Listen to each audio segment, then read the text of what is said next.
लहान असताना आई मस्त असं लाल वाटणातलं कालवण करायची. यामध्ये कोणताही मसाला वगैरे न घालता इतकं अप्रतिम असं हे कालवण व्हायचं. ह्याची रेसिपी आज तुमच्यासोबत शेअर करते.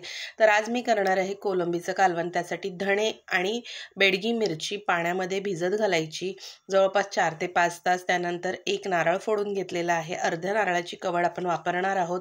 कोलंबीला मॅरिनेशन करून ठेवायचं हळद आणि मिठाने. त्यानंतर कढईमध्ये तेल गरम करून 7 ते 8 लसूण पाकळ्या, 2 टोमॅटो घालून टोमॅटो मऊसूद होईपर्यंत शिजवून घ्यायचे.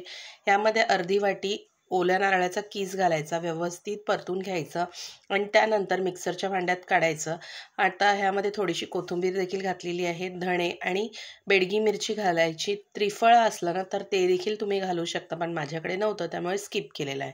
ह्याची फाईन पेस्ट तयार करून घ्यायची. त्यानंतर कढईमध्ये पुन्हा 2 चमचे तेल गरम करून 7 ते 8 लसूण पाकळ्या ठेचून घातलेले आहेत. यामध्ये जे वाटण तयार केलं होतं ते एक पळीभर वाटण घालायचं. तेल सुट्टेपर्यंत वाटण परतून घ्यायचं.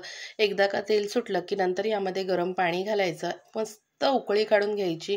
नंतर यामध्ये 2-4 आमसुलं, चवीनुसार मीठ आणि नंतर कोळंबी घालून 10 मिनटं उकळून घ्यायचं आणि आपलं मस्त असं कोळंबीचं कालवण तयार आहे. तर कशी वाटली रेसिपी नक्की कमेंट करून सांगा. रेसिपी आवडली तर लाईक, शेअर, सबस्क्राईब नक्की करा. रेसिपीला लागणाऱ्या सर्व साहित्यांचं प्रमाण तुम्हाला डिस्क्रिप्शनमध्ये देते. बाय.